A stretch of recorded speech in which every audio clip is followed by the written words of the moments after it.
மீனராசியில் பிறந்த நண்பர்களுடைய முழுமையான வாழ்க்கை பலன்களை பற்றி தானுங்க ஆதாரபூர்வமாக இந்த பதிவில் நம்ம பார்க்க போகிறோம். மீன ராசியாதிபதி குரு பகவான். குரு பார்வைப்பட்ட கோடி புண்ணியன்னு சொல்லுவாங்க. அப்பேற்பட்ட குரு பகவான் ராசிநாதனாக கொண்ட ராசி மீனமும் ஒன்றுங்க. மீனம் தனசு, இந்த ரெண்டு ராசி நண்பர்களுக்கும் ராசிநாதன் குரு பகவான். காலச்சக்கரத்துக்கு 12வது பாவகமாக வரக்கூடிய ராசி தானுங்க மீனம். மீன ராசியில் வரக்கூடிய நட்சத்திரங்கள், முதல் நட்சத்திரம் அற்புதமான நட்சத்திரங்க, குபேரர் அவதரித்த நட்சத்திரம் சொல்லக்கூடிய புரட்டாதி நட்சத்திரம் 4வது பாதம். அதுபோக வரக்கூடிய உத்திரட்டாதி நட்சத்திரம் காமதேனு கடவுள் அவதரித்த நட்சத்திரம் சொல்லுவாங்க உத்திரட்டாதி நட்சத்திரத்தை. அப்பேற்பட்ட உத்திரட்டாதி நட்சத்திரம் 4 பாதம் வருதுங்க மீனராசியில். பிறகு வரக்கூடிய சனி பகவான் அவதரித்த நட்சத்திரம் ரேவதி நட்சத்திரம் 4 பாதம். மீன ராசிக்கு 2வது பாவகத்திலேயே நமக்கு செவ்வாய் வருவாருங்க. இயல்பாகவே இயற்கையாகவே இந்த மீனராசி நண்பர்களுக்கு விவசாயத்தை மேலே நிறைய பற்றுதல் இருக்கும். இடமே கிடையாது, நான் சிட்டியில் இருக்கிறேனுங்க, அப்பார்ட்மெண்ட்டில் இருக்கிறேனுங்க அப்படின்னா ஒன்று மாடியிலையாவது 4 செடி வச்சுக்கிடுவீங்க, இல்லை பால்கனிலையாவது ஒரு 4 செடி கொடி வச்சுக்கிடுவீங்க. அப்படியும் இல்லை அப்படின்னா வீட்டுக்குள்ளே வளர்கிற மாதிரி ஒரு செடி கொடியாவது வச்சுக்கிடுவீங்க. ஏன்னா இந்த மீனராசி நண்பர்களுக்கு அவ்வளோ ஒரு பிரியமாக இருக்கும். அந்த விவசாயம் சார்ந்து வாழக்கூடிய நண்பர்களெல்லாம் நிறைய பேர் இருக்காங்க. அதுபோக ஒரு கால்நடைகள் சம்பந்தப்பட்ட பிஸ்னஸை செய்துக்கிட்டு இருக்கிற நண்பர்களெல்லாம் நிறைய பேர் இருக்காங்க. 10வது பாவகத்துக்கு அதிபதி குரு பகவானும் ராசியாதிபதி குரு பகவானை இருக்கிறதுனால நானே ராஜா நானே மந்திரியாக இருக்கணுங்க, என்ன கேள்வி கேட்குற இடத்துல யாரும் இருக்கக்கூடாது, மற்றவங்களை கேள்வி கேட்குற இடத்துல நான் இருந்துக்கிடணும் அப்படின்ற எண்ணம் நிறைய மீனராசி நண்பர்களுக்கு இருக்கும். எது எப்படியோ அந்த மீனராசி நண்பர்களுக்கு இந்த பிரபஞ்சம் சந்தோஷத்தை கொடுக்கறத விட சங்கடங்கள் ஏகப்பட்டது கொடுக்குது. கிட்டத்தட்ட 33 வயசு வரைக்கும் அவங்க வாழ்நாளில் எவ்வளோ சிரமப்படணுமோ நிறைய சிரமப்படுற மாதிரி ஒரு சூழ்நிலை உருவாகிடுது. ராசிக்கு 11வது பாவகத்துக்கு அதிபதி லாபஸ்தானம் சொல்லக்கூடிய கிரகம் சனி, நம்ம ராசிநாதன் குருவுக்கு கெட்டவர். 2வது ஸ்தானம் தனத்துக்கு சொந்தக்காரர் செவ்வாய், அவரும் நம்ம ராசிநாதனுக்கு கெட்டவர். கெட்டவர்னு சொல்கிறத விட அந்த லாபஸ்தானாதிபதிக்கு 4வது பாவகமாக வராரு. இதனால் 32 33 வயசு வரைக்கும் இந்த மீனராசியில் பிறந்த நண்பர்கள் சுகவாசின்னு சொல்கிறதுக்கான வாய்ப்புகள் இருக்கிறது இல்லை. ஆனால் 33 34 வயசுக்கு மேற்கொண்டு பிரகாசமான ஒரு வாழ்க்கை, பிரம்மாண்டமான ஒரு வாழ்க்கை வாழக்கூடிய இடத்துல இந்த மீனராசி நண்பர்கள் இருப்பாங்க. ஒரு பெரிய பதவியில் இருக்கக்கூடிய நண்பர்கள் நிறைய பேர் இந்த மீனராசியில் பிறந்திருப்பாங்க. ராசியில் நான் கடைசியாக இருந்தாலும், நட்சத்திரங்களில் நான் கடைசியாக இருந்தாலும், எல்லா விஷயத்திலையும் நான் முன்னுக்கு போய் இருக்கணும் அப்படின்ற குணம் இந்த மீனராசியில் பிறந்தவங்களுக்கு நிறைய பேருக்கு இருக்கும். தனஸ்தானாதிபதி செவ்வாய், உங்களுடைய சுய ஜாதகத்தில் செவ்வாவுடைய அமைப்பு நல்ல விதமாக இருந்தால் 100% நீங்கள் மருத்துவர், 100% சொல்கிறேன். தனஸ்தானாதிபதி செவ்வாவாக இருக்கிறதுனால ஒன்று ஆர்கிடெக்சர், இல்லையா சிவில், அப்படி இல்லையா மருத்துவம், அப்படி இல்லையா காவல்துறை, இந்த மாதிரி ஒரு துறையிலெல்லாம் மீனராசி நண்பர்கள் நிறைய பேர் இருப்பாங்க. ஏன் ஆசிரியர் துறையில் கூட நிறைய பேர் இருப்பாங்க இந்த மீனராசியில் பிறந்த நண்பர்கள். 2வது பாவகத்துக்கு அதிபதி நமக்கு செவ்வாவாக வரதுனால நிறைய நண்பர்களுக்கு மண்மனை நல்லாவே யோகம் கொடுக்கும். ஒரு இடம் வாங்கினா 4 இடம் வாங்குவாங்க, 4 இடம் வாங்கினா 10 இடம் வாங்குவாங்க. சார் உண்மையா சார்? 600 ஸ்கொயர் ஃபீட் இல்லாமல் நான் சிரமப்பட்டுக்கிட்டு இருக்கிறேன், 3 இடம் 4 இடம்னு சொல்கிறீங்களே சார். பார்க்குற உங்களுக்கு என்ன வயசாகுதுன்னு எனக்கு தெரியாதுங்க. 33 வயசுக்குள்ளார நீங்கள் இருந்தால் இது வரைக்கும் சங்கடங்கள் மட்டும்தான் அனுபவிச்சிருப்பீங்க. 33 வயசுக்கு மேலே நீங்கள் இருக்கிறீங்கன்னா நிச்சயமாக நல்ல அனுகூலம் உங்களுக்கு வரப்போகுது, அதில் மாற்று கருத்தே கிடையாது. நல்லா புரிஞ்சுக்கோங்க.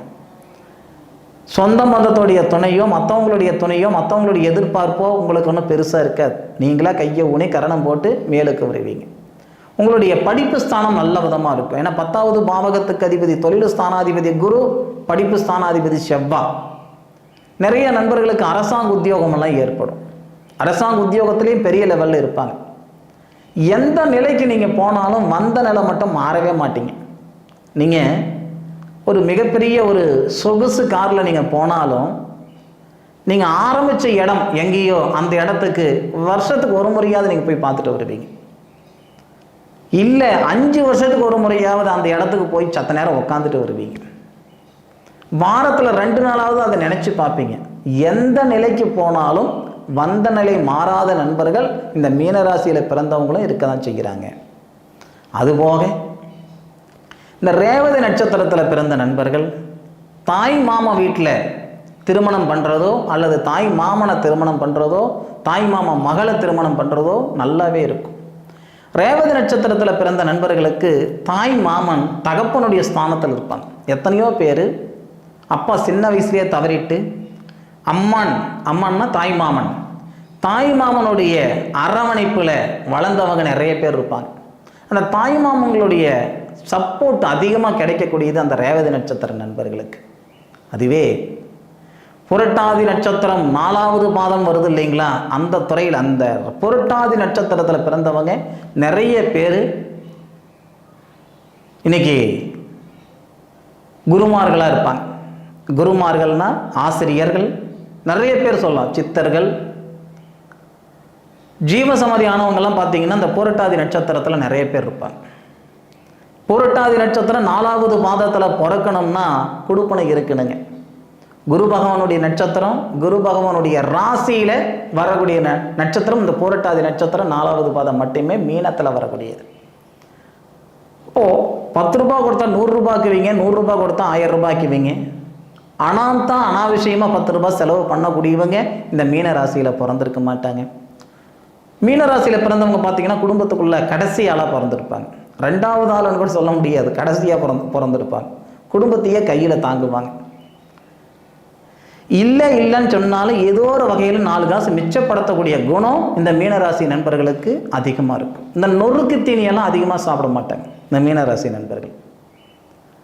பசிச்சா சாப்பிடுவாங்களே தவிர சாப்பிட்ற டைம் வந்துருச்சு நான் சாப்பிட்றேனுங்க அப்படின்னாலாம் ஒருபோதும் இந்த மீனராசி நண்பர்கள் இருக்க மாட்டாங்க. 2வது பாவகத்துக்கு அதிபதி நமக்கு செவ்வாவாக இருக்கிறதுனால தனத்துக்கு பெருசாக பாதகம் இல்லை. ஆனால் இந்த நேரம் நமக்கு ராசிக்கு 3வது பாவகத்தில் குரு பகவான், ராசிக்கு 12வது பாவகத்தில் சனி பகவான், இதனால் ஒரு சில சங்கடங்கள் கொடுக்குது. ஒரு 16-17 மாதமாக ஒரு 1.5 வருஷமாக கணக்கு வச்சுக்கோங்களேன். இந்த 1.5 வருஷ காலமாக வாங்காத பணத்துக்கு வட்டி கட்டிக்கிட்டு செய்யாத தப்புக்கு தண்டனை அனுபவிச்சுக்கிட்டு எதுக்குடா இந்த வாழ்க்கை, ஏண்டா இந்த வாழ்க்கைன்ற அளவுக்கு ஒரு சிரமம் அனுபவிச்சுக்கிட்டு இருக்கிறீங்கன்னா இந்த 1.5 வருஷ காலமாக மீனராசி நண்பர்கள். நிச்சயமாக சொல்கிறேன், 2025வது வருஷம் மே மாதத்துக்கு மேற்கொண்டு மிகப்பெரிய மாற்றங்கள் வரப்போகுது இந்த மீனராசி நண்பர்களுக்கு. பார்த்துக்கோங்க. 3வது பாவகத்துக்கும் அதுபோக 8வது பாவகத்துக்கும் அதிபதி சுக்கிர பகவான். சுக்கிர பகவான் நமக்கு மிகப்பெரிய பாதகாதிபதினு சொல்லக்கூடிய ஒரு கிரகம். சேர்க்கை இருக்கக்கூடாது. அதுபோக ஒரு சேர்க்கை தொழில் செய்யலாம் அப்படின்னா அதுவும் பண்ணக்கூடாது.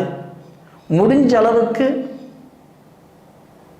ஒரு நட்பு அப்படின்னா ஒரு ஆம்பளை பிள்ளையோடு சேர்ந்து பிஸ்னஸ் பண்ணலாம், தப்பு இல்லை. ஒரு ஆம்பளை பிள்ளை பொம்பளை பிள்ளையோடு சேர்ந்து பிஸ்னஸ் பண்ணால் அவங்களுக்கும் சிரமம், இவங்களுக்கும் சிரமம்.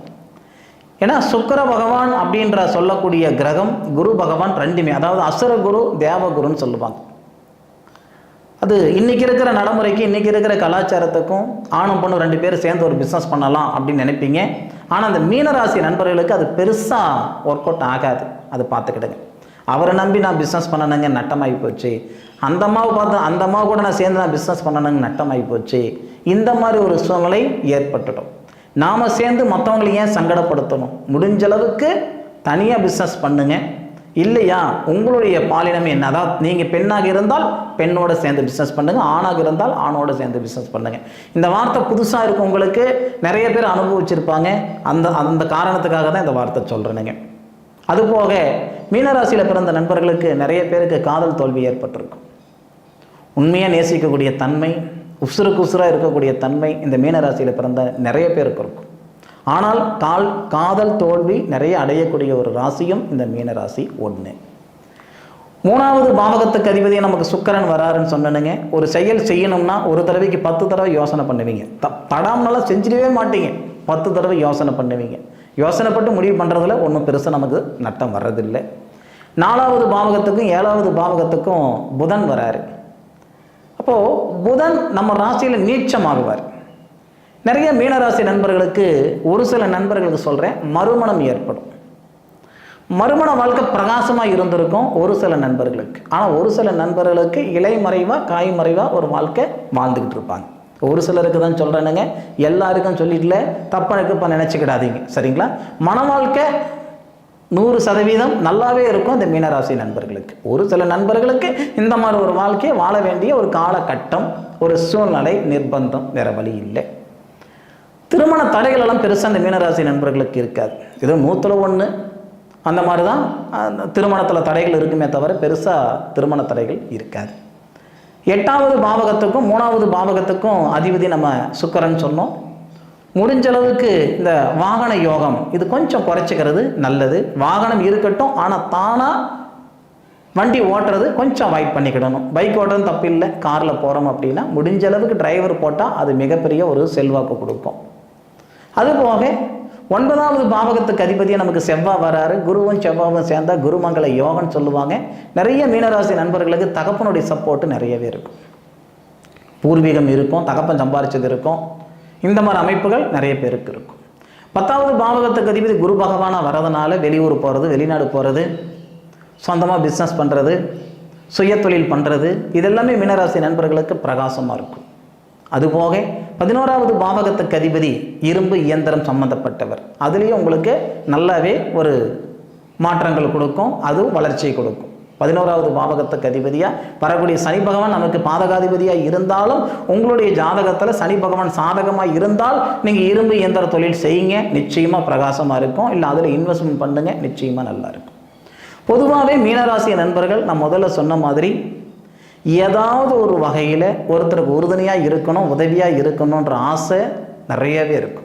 நிச்சயமாக மீனராசி நண்பர்கள் 32, 33 வயசுக்குள்ளார பெருசாக வாழ்ந்துட்டேன், வளர்ந்துட்டேன், சம்பாரிச்சிட்டேன், சாதிச்சிட்டேன்னு சொல்கிறதுக்கு வாய்ப்பு இருக்காது. 32, 33 வயசுக்கு மேற்கொண்டு சாதிக்கிறதுக்கான வாய்ப்புகள் இருக்கும், பிரகாசமாக இருக்கக்கூடிய ஒரு வாய்ப்புகளும் இருக்கும்.